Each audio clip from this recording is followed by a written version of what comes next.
Salute Bharat.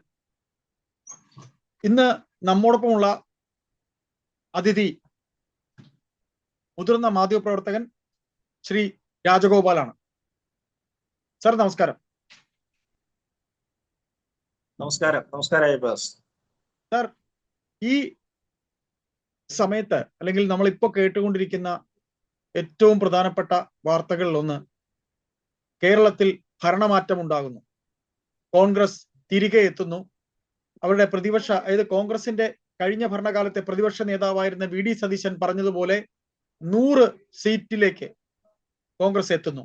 Sir, ഇവിടെ കോൺഗ്രസിന്റെ വിജയം ഒരു വശത്ത് നിൽക്കുമ്പോൾ കഴിഞ്ഞ തവണ ഭരണത്തിലിരുന്ന CPM എന്ന് പറയുന്ന പാർട്ടി പാതാളക്കുഴിയിലേക്ക് പോയി എന്ന രീതിയിലേക്കല്ലേ സർ പോകുന്നത്? പാർട്ടിയുടെ ശക്തി കേന്ദ്രങ്ങളിൽ വിമതർ മത്സരിച്ച് അവർ വിജയത്തിലേക്ക് എത്തുന്നു, അതും തളിപ്പറമ്പിലും പയ്യന്നൂരും. ഈ CPM എന്ന് പറയുന്ന പാർട്ടിക്ക് ഇത്തരത്തിൽ ഗോവിന്ദൻ സ്ഥാനാർത്ഥിയാകുന്നത് പോലും ഒടുവിൽ അറിയുന്ന വ്യക്തി ബഹുമാനപ്പെട്ട പിണറായി വിജയൻ എന്ന അവരുടെ നേതാവാണ്, അവസാനം അറിയുന്ന വ്യക്തി. അപ്പൊ കണ്ണൂരിൽ പാർട്ടിക്ക് എന്ത് സംഭവിച്ചു? CPM പാതാളക്കുഴിയിലേക്ക് പോയി കഴിഞ്ഞോ? എന്താണ് സാർ ഇതില് ഒരു രാഷ്ട്രീയ നിരീക്ഷകൻ എന്ന രീതിയിൽ താങ്കൾക്ക് പറയാനുള്ളത്? അയ്യപ്പദാസൻ പണ്ട് പറഞ്ഞു കേട്ടിട്ടില്ലേ, താനും നശിച്ചു കുലവും മുടിച്ചു എന്ന് പറഞ്ഞ് കേട്ടിട്ടില്ലേ? താൻ തന്നെ സ്വയം നശിച്ചു, താൻ തന്നെ സ്വയം നശിക്കുക, അതോടൊപ്പം തന്നെ കുലവും മുടിച്ചു കളയുക എന്ന് പണ്ട് പറയുമായിരുന്നു. ഏതാണ്ട് അതിന് സമാനമായ ഒരു അവസ്ഥയിലേക്കാണ് ഇന്ന് CPM ബന്ധപ്പെട്ടിരിക്കുന്നത്, അല്ലെങ്കിൽ ഇടതുപക്ഷ ജനാധിപത്യ മുന്നണി ബന്ധപ്പെട്ടിരിക്കുന്നത്. നമ്മൾ നോക്കുക, മുഖ്യമന്ത്രി പിണറായി വിജയന് ഒരു ആശ്വസിക്കാവുന്ന ഒരു ലീഡ് അദ്ദേഹത്തിന്റെ സ്വന്തം ജില്ല, അദ്ദേഹത്തിന്റെ താമസ സ്ഥലം ഉൾപ്പെടുന്ന ധർമ്മടം മണ്ഡലത്തിൽ എടുക്കാൻ പറ്റുന്നില്ല. കഴിഞ്ഞ തവണ 1,00,000-ൽ പരം വോട്ടുകൾക്ക് ജയിച്ച മണ്ഡലത്തില് അദ്ദേഹം ഊർദ്ധശ്വാസം വലിക്കുക, സുരക്ഷിതമായ, ഇപ്പോഴും വളരെ പ്രയാസപ്പെട്ട് നിൽക്കുകയാണ് അവിടെ. നമ്മൾ നേരത്തെ കണ്ടല്ലോ, ആദ്യത്തെ വോട്ടെണ്ണിയ 3 മണിക്കൂറിൽ അദ്ദേഹം പിറകിൽ പോയ അദ്ദേഹം ഇപ്പൊ കഷ്ടിച്ച് ഏതാണ്ട് 1,500-1,600 വോട്ടുകൾക്കൊക്കെയാണ് കഷ്ടിച്ച് ലീഡ് ചെയ്യുന്നത്. അതാണ് സ്വയം ക്യാപ്റ്റന്റെ അവസ്ഥ. ഇതിനെ നയിച്ച ക്യാപ്റ്റന്റെ അവസ്ഥ അതാണ്. അതേപോലെ തന്നെയാണ് കുലവും മുടിയുക എന്ന് ഞാൻ പറയുന്നതിന്റെ ഒരു അർത്ഥം എന്ന് പറഞ്ഞു കഴിഞ്ഞാല്, CPM എന്നൊരു പാർട്ടി കേരളത്തിൽ ഏതാണ്ട് ഇല്ലാതാകുന്ന രീതിയിലേക്കാണ് കാര്യങ്ങൾ പോകുന്നത്. അവർ ഒരുപാട് വ്യാഖ്യാനങ്ങൾ പറയും. ഞങ്ങൾ ഒരു തെരഞ്ഞെടുപ്പ് കൊണ്ടൊന്നും വലിയതായിട്ട് തകരാൻ ഉണ്ടാകത്തില്ല, ഞങ്ങൾ ഇതിനെക്കാട്ടി വലിയ തകർച്ച കണ്ടതാണ് എന്നൊക്കെയല്ല. എന്ത് വ്യാഖ്യാനങ്ങൾ വന്നാലും ശരി, അയ്യപ്പദാസ് കൃത്യമായിട്ട് സൂചിപ്പിച്ചതുപോലെ കണ്ണൂർ കോട്ട ഇടിഞ്ഞു വീണെന്നോ തകർന്നു വീണെന്നോ ഒക്കെ നമുക്ക് പറയാം. എന്ന് പറഞ്ഞാൽ കണ്ണൂരിലെ ജനങ്ങള് അവരിന്ന് വരെ പാർട്ടിയെ, കണ്ണൂർ പാർട്ടി എന്നാണല്ലോ ഇതിനെ പൊതുവെ ഇടക്കാലത്തൊക്കെ വിശേഷിപ്പിച്ചുകൊണ്ടിരുന്നത്, പാർട്ടിയുടെ സർവാധിപത്യം നിലനിന്നിരുന്ന ജില്ലയായിരുന്നു.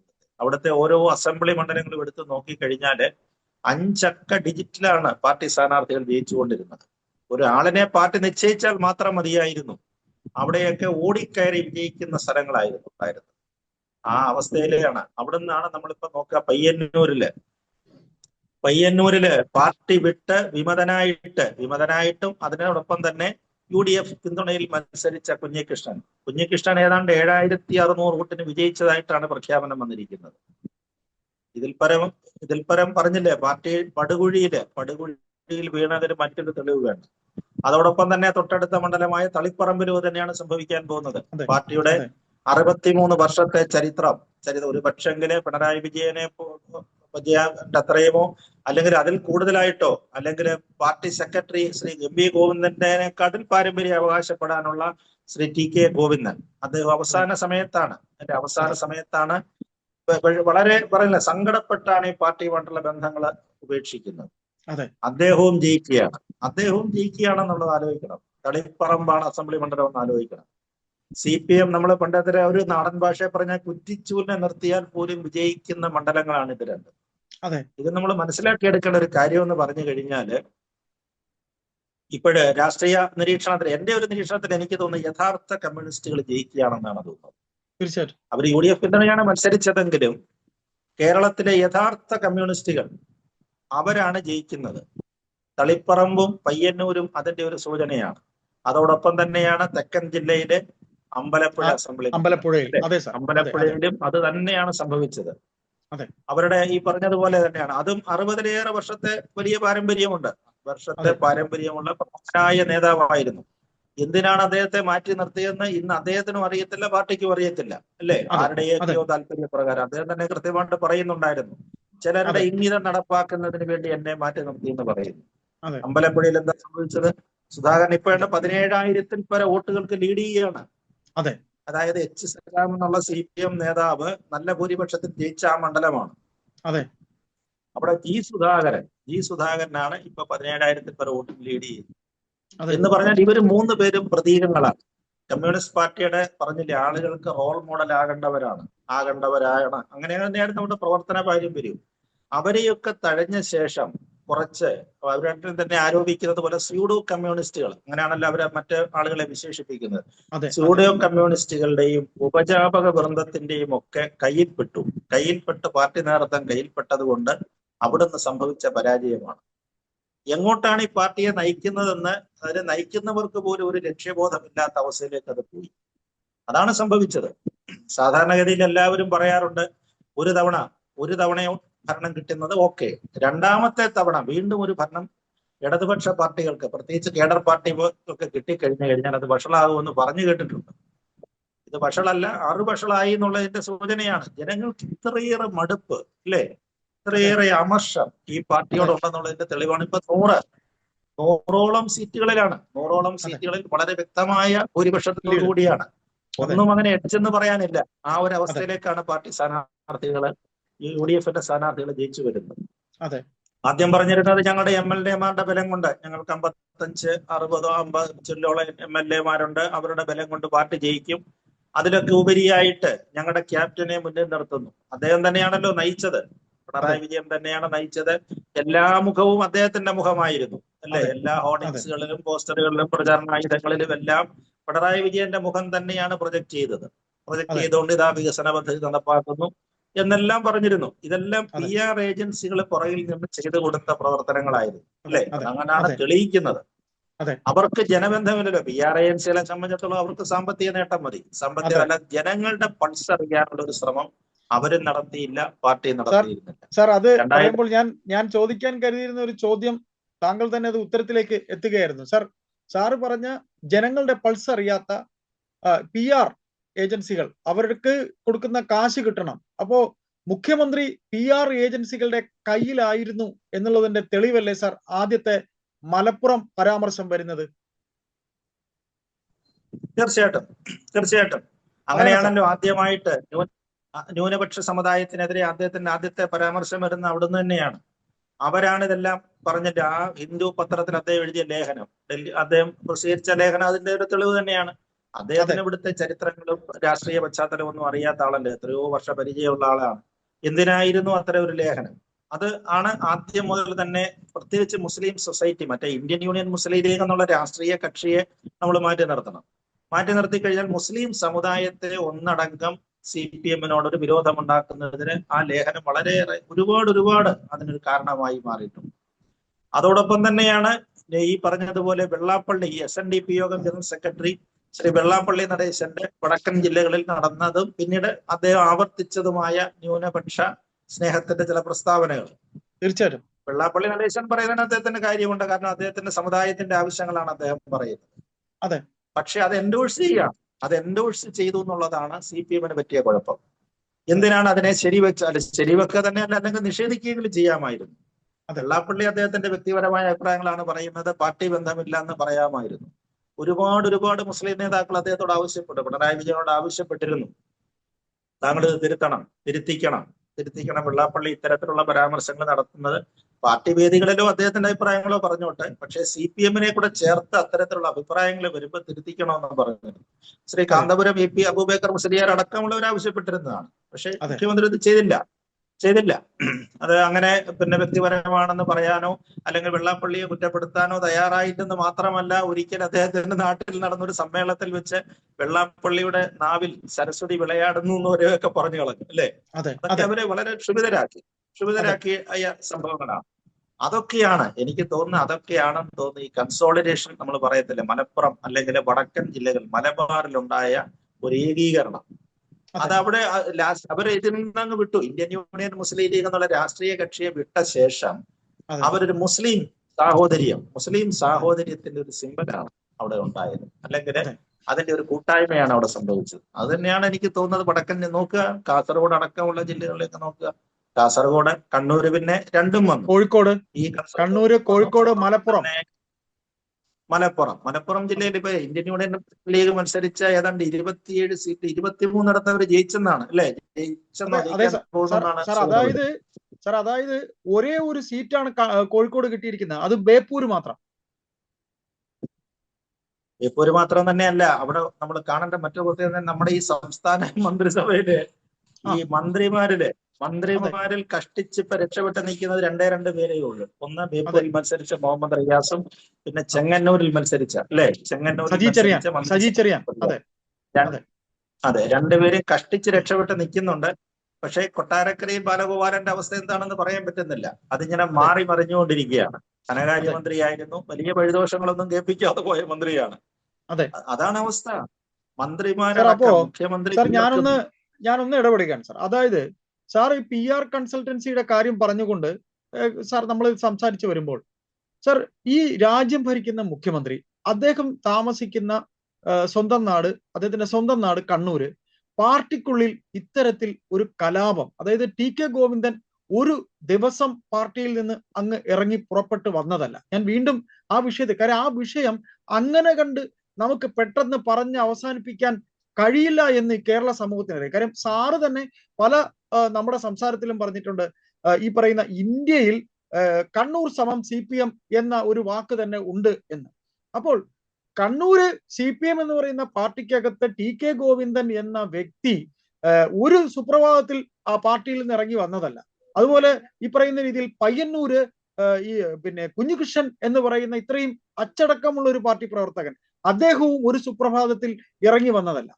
സർ, ഇതൊന്നും മനസ്സിലാക്കാൻ ഇവിടെ പൊളിറ്റിക്കൽ സെക്രട്ടറി ഒരു ശശി അവിടെ ഉണ്ടായിരുന്നു. P ശശി എന്ന് പറയുന്ന അദ്ദേഹത്തിന്റെ നാട്ടുകാരനായ ഒരാൾ തന്നെ അവിടെ അദ്ദേഹത്തിന്റെ ഓഫീസിൽ ഉണ്ടായിരുന്നു. സർ, മുഖ്യമന്ത്രിയെ സ്വന്തം പാർട്ടി ചതിക്കുകയായിരുന്നു. അതെ, അദ്ദേഹം ഈ പാർട്ടിയെ ചതിക്കുകയായിരുന്നു. അവിടെ സംഭവിച്ചെന്ന് പറഞ്ഞാല് നമ്മുടെ അയ്യപ്പദാസ് പറഞ്ഞ പോലെ അദ്ദേഹം PR പണിയുടെയും മറ്റേയൊക്കെ പുറയിലേക്കൊക്കെ പോയത് കൊണ്ട് PR വർക്കുകളും മറ്റുമൊക്കെ നടത്തി വീണ്ടും ഒരു 3ാം ഭരണത്തിന് വേണ്ടിയിട്ടുള്ള ശ്രമം ഓൾ കേരള നടത്തുന്നതിനിടയിലാണ് സ്വന്തം കാലിനടിയിലെ മണ്ണൊലിച്ചു പോകുന്ന അദ്ദേഹത്തിന് കാണാൻ പറ്റാതെ പോയതാണ് എന്നാണ് എനിക്ക് തോന്നുന്നത്.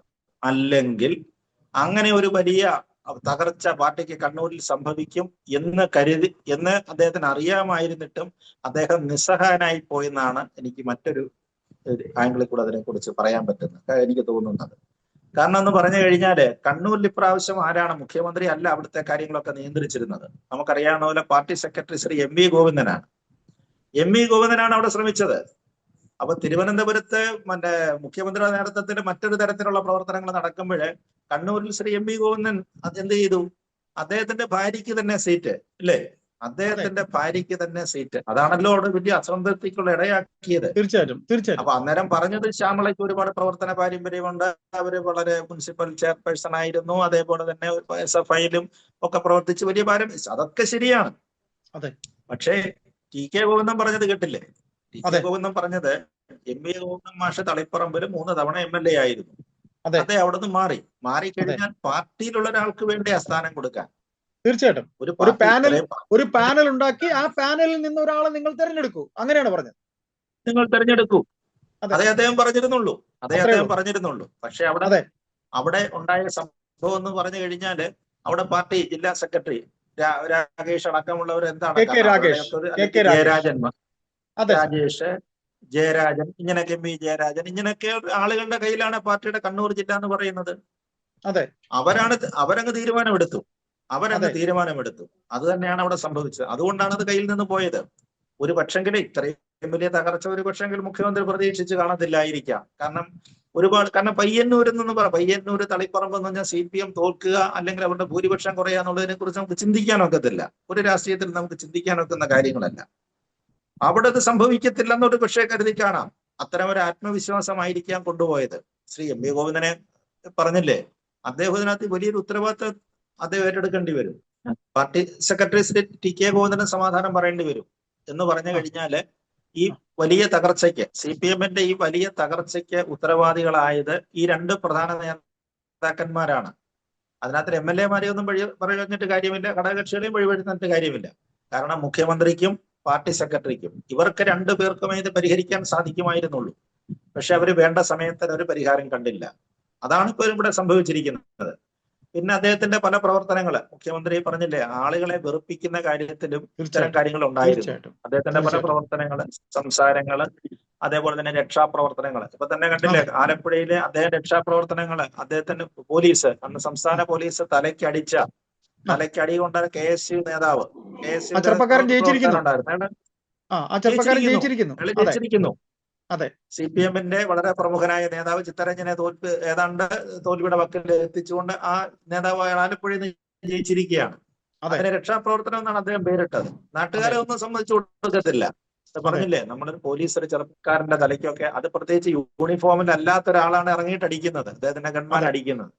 അതൊക്കെ എന്തുമാത്രം മോശമായ പിന്നെ മെസ്സേജുകളാണ് സമൂഹത്തിൽ കൊടുത്തത്. അതേപോലെ തന്നെ സുധാകരനെ പോലെ ഇത്ര പാരമ്പര്യവും വളരെ ക്ലീൻ ആയിട്ടുള്ള, അല്ലെ, രാഷ്ട്രീയത്തിൽ വളരെ സംശുദ്ധനായ ഒരു മനുഷ്യനാണ് അദ്ദേഹം. അദ്ദേഹം പാർട്ടിയുമായിട്ടുള്ള ബന്ധങ്ങൾ ഉപേക്ഷിക്കാൻ നേരത്തെ അദ്ദേഹത്തെ വിശേഷിപ്പിച്ച വാക്കുകൾ, അത് സമൂഹത്തിനിടയിൽ വലിയ തെറ്റായ ഒരു മെസ്സേജ് കൊടുത്തു, അല്ലേ? എന്ത് വാക്കുകളാണ് അദ്ദേഹം പറഞ്ഞത്? അതൊക്കെ നമ്മൾ സാധാരണമായിട്ട് പ്രയോഗിക്കുന്ന വാക്കുകളാണെന്നാണ്. പക്ഷെ സാധാരണ മനുഷ്യനെ സംബന്ധിച്ചിടത്തോളം അങ്ങനെയല്ല. കേരളത്തിലെ അന്തസ്സായിട്ട് ജീവിക്കുന്ന ആളുകളെ സംബന്ധിച്ചിടത്തോളം അത്തരം വാക്കുകൾ പ്രയോഗിക്കുക എന്ന് പറഞ്ഞു കഴിഞ്ഞാൽ വളരെ മോശമായ രീതിയിലാണ് അതിന് വ്യാഖ്യാനം വന്നത്.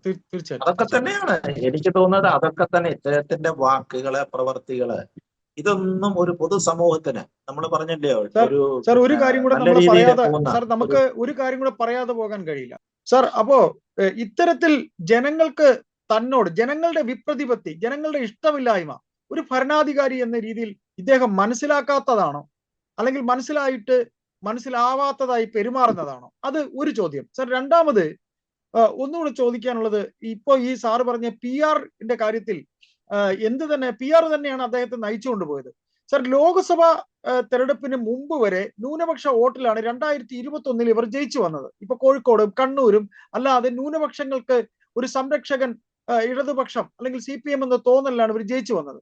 അവർ പിന്നെ പെട്ടെന്ന് പിന്നീട് മാറുന്ന ലോക്സഭാ തെരഞ്ഞെടുപ്പ് അടുത്ത് വരുമ്പോൾ അവരെന്തായി?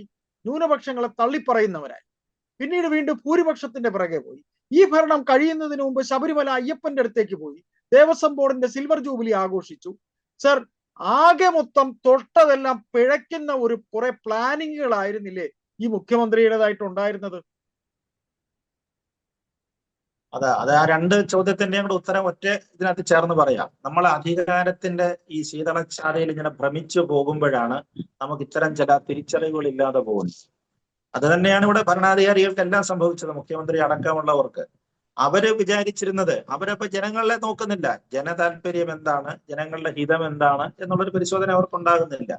അപ്പൊ അതാണ് ഈ ന്യൂനപക്ഷങ്ങള്. ഇപ്പൊ മലബാറിലെ ന്യൂനപക്ഷങ്ങൾക്കെതിരെ ലേഖനങ്ങൾ എഴുതുകയും അല്ലെങ്കിൽ അവർക്കെതിരെ പ്രസംഗിക്കുന്ന ആളുകൾക്കെതിരെ തടയാതിരിക്കുകയൊക്കെ ചെയ്തു കഴിഞ്ഞാല് അങ്ങനെ എന്തെങ്കിലും പ്രശ്നം അവിടെ ഉണ്ടാവുകയാണെങ്കിൽ എന്ത് ചെയ്താൽ മതി? അതിന് മറുമരുന്ന് ചെയ്താൽ മതി എന്നുള്ള മട്ടില് നോക്കുക. ഒരു സമുദായത്തിന്റെ മൈനസിനെ മറ്റൊരു സമുദായത്തിനെ പ്രീണിപ്പിച്ചുകൊണ്ട് താങ്ങുക, അല്ലെങ്കിൽ രക്ഷപ്പെടാൻ ശ്രമിക്കുക.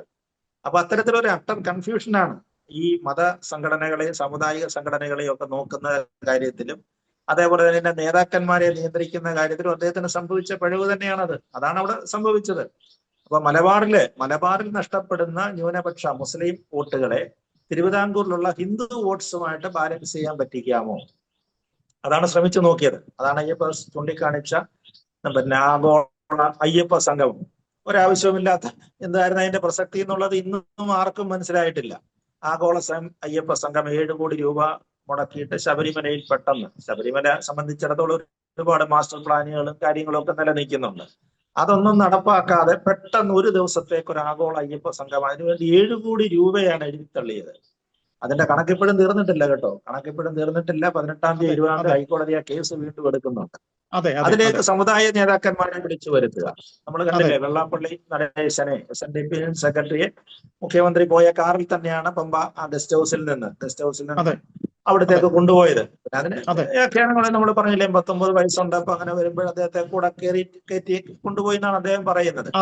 അതേപോലെ NSS-നെയും വിളിച്ചെടുത്തു. ശബരിമല പ്രശ്നം ഉണ്ടായ സമയത്ത് ഏറ്റവും കൂടുതൽ സർക്കാരിനെ വിമർശിച്ചിരുന്ന NSSനെയും വിളിച്ചിരുന്ന യോഗത്തില്.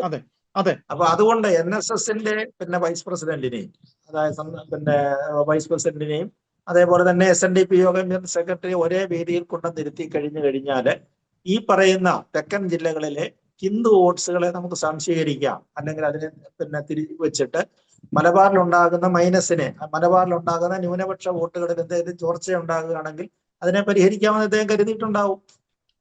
പക്ഷെ എന്ത് സംഭവിച്ചു? അതും തിരിച്ചടിച്ചിരിക്കുകയല്ലേ. തെക്കൻ ജില്ലകൾ നോക്കുക, തിരുവനന്തപുരം ജില്ലയിലാണ് കഷ്ടിച്ച് അല്ലെ, കഷ്ടിച്ചൊക്കെ എവിടെങ്കിലും ഒക്കെ കുറച്ച് സീറ്റുകൾ കിട്ടിയിരിക്കുന്നത് തിരുവനന്തപുരം ജില്ലയിലാണ്. പാലക്കാടുണ്ട്, പറയാറായിട്ടില്ല. അപ്പോ നമുക്ക് ഈ സംസാരത്തിന്റെ ചുരുക്കെഴുത്തിൽ സാറ് പറഞ്ഞ ഒരു പോയിന്റിൽ ഊന്നിക്കൊണ്ട് നമുക്ക് സംസാരം അവസാനിപ്പിക്കാം. സാർ, ഇതാണ് സാറ് പറഞ്ഞതിൽ മനസ്സിലാക്കുന്നത്. മന്ത്രിമാരായി കഴിയുമ്പോൾ ഒരു തൊഴിലാളി വർഗ പാർട്ടിയുടെ നേതാക്കൾ, അതായത് തൊഴിലാളി വർഗത്തിന്റെ പാർട്ടിയെ നയിക്കുന്ന നേതാക്കൾ മന്ത്രിയും പാർലമെന്ററി തലത്തിൽ രണ്ടാമത് ഒരു തവണ കൂടെ വന്നു കഴിയുമ്പോൾ ഈ പാർട്ടിക്ക് ആദർശപരമായും സംഘടനാപരമായും ഉണ്ടായ മൂല്യച്യുതി ആയിരിക്കില്ലേ? അതായത് സാറ് പറഞ്ഞ ഒരു പോയിന്റ്, ദന്തഗോപുരങ്ങളിൽ വിരാജിക്കുന്ന മന്ത്രിമാർ താഴെത്തട്ടിലുള്ള ജനങ്ങളുടെ പൾസ് അറിയുന്നില്ല. അത് മുഖ്യമന്ത്രിയായിരുന്ന പിണറായി വിജയൻ മുതൽ MP രാജേഷ് വരെ എന്ന് കൂടെ ഞാൻ പറയുന്നതിൽ, അതായത് സാധാരണ ജനത്തിന്റെ അതേ ഇത് തന്നെയാണ് സാർ ഒരു സാധാരണക്കാരനായ പൗരൻ എന്ന രീതിയിൽ ഞാൻ സാറിനോട് ചോദിക്കുന്നത്. അല്ലെ, MP രാജേഷ് വരെ തോറ്റത്, വീണ ജോർജ് വരെ തോറ്റതിന്റെ കാരണം സാർ അതുകൂടെ ഒന്ന് സംഗ്രഹിച്ചുകൊണ്ട് നമുക്ക് ഈ സംസാരം അവസാനിപ്പിക്കാം.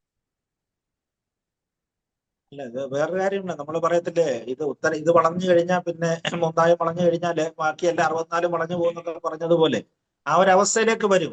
അതിനകത്ത് ആരുടെയും കുറ്റമല്ല. കാരണം ആരും ശ്രദ്ധിക്കാനായിട്ട് എല്ലാവരും ഇങ്ങനെ വാഴ്ത്തുപാട്ടിലാണ് അദ്ദേഹത്തിന്റെ മുഖ സൗന്ദര്യങ്ങള്, അല്ലെ നേതാക്കന്മാരുടെ മുഖ സൗന്ദര്യങ്ങൾ വർണ്ണിച്ചുകൊണ്ടിരിക്കുകയാണ്. എല്ലാവരും ഇങ്ങനെ മന്നവേന്ദ്ര വിളങ്ങുന്നു, ചന്ദ്രനെ പോലെ നിൻമുഖം എന്നും പറഞ്ഞിങ്ങനെ വാഴ്ത്തിക്കൊണ്ടിരിക്കുകയാണ്. ഓരോരുത്തർ മത്സരിക്കുകയായിരുന്നു. നമ്മുടെ ആരോഗ്യമന്ത്രിയൊക്കെ തന്നെ പറഞ്ഞു എത്ര തവണ, സാർ ഈ കപ്പൽ മുങ്ങില്ല സാർ, ഇതിന് ക്യാപ്റ്റനുണ്ട് സാർ, ഇങ്ങനെയൊക്കെ. ഇതൊക്കെയാണ് നമ്മളൊരു കമ്മ്യൂണിസ്റ്റ് പാർട്ടിയാണെന്ന് ആലോചിച്ച് നോക്കണം. കമ്മ്യൂണിസ്റ്റ് പാർട്ടിക്കകത്തില് ഇങ്ങനെ സൗന്ദര്യവും വാഴ്ത്തുപാട്ടുകളുമായിട്ട് നടന്നു കഴിഞ്ഞാൽ അത് വല്ലതും പ്രയോജനം ഉണ്ടാവും? ഇതൊരു കേഡർ പാർട്ടിയല്ലേ. ഇത് ഒരു പ്രയോജനം ഉണ്ടാവില്ല. കുറഞ്ഞ പക്ഷം ബംഗാളിലെ ത്രിപുരയിലെ അനുഭവങ്ങളെങ്കിലും ആലോചിക്കണ്ടേ? ഇതിനെക്കാട്ടിൽ ഒരുപാട് ചെണ്ട കൊട്ടിപ്പാടി ഉടുക്കുകൊട്ടിപ്പാടിയതുമാണ് ബംഗാളിലും ത്രിപുരയിലും. എന്ത് സംഭവിച്ചു? അവസാനം നമ്മൾ പറഞ്ഞില്ലേ, ഇപ്പൊ ഈ പറഞ്ഞ കഷായത്തിന് പോലും ഒരു കഷ്ണം എടുക്കാനില്ലാത്ത മട്ടിലേക്ക് എത്തിയില്ലേ അവിടെ എന്ന് പറഞ്ഞ അവസ്ഥയുണ്ടായി. അതാണ് ഇപ്പൊ കേരളത്തിൽ സംഭവിച്ച് കാണുന്നത്. പിന്നെ പാർട്ടി സമ്മതിക്കത്തില്ല കേട്ടോ. ഞങ്ങൾ ഇതിലും പറഞ്ഞില്ല, ഇതിനെക്കാട്ടി വലിയ ഉയർച്ച ഫീനിക്സ് പക്ഷിയെ പോലെ ഉയർന്നു വരും എന്നൊക്കെ പറഞ്ഞവർ വാദിക്കും. പക്ഷെ ഉണ്ടായ ഒരു വലിയ അതാണ് അതിന്റെ ഒരു സൂചനയാണ് കാണിച്ചത്. ഏതായാലും സാർ, നമുക്ക് തുടർന്നും മറ്റു വിഷയവുമായി ഇരിക്കാം. നമ്മൾ തുടർന്ന് വന്ന ഈ ചർച്ച ഇവിടം കൊണ്ടൊന്നും അവസാനിക്കില്ല. സാറിന് പറയാനുണ്ടാവും, കൂട്ടത്തിൽ ചോദ്യങ്ങൾ എനിക്കും ഉണ്ടാകും. തൽക്കാലം നിർത്തുന്നു. നമുക്ക് തുടർന്നും ഇരിക്കാം. നന്ദി. Thank you sir.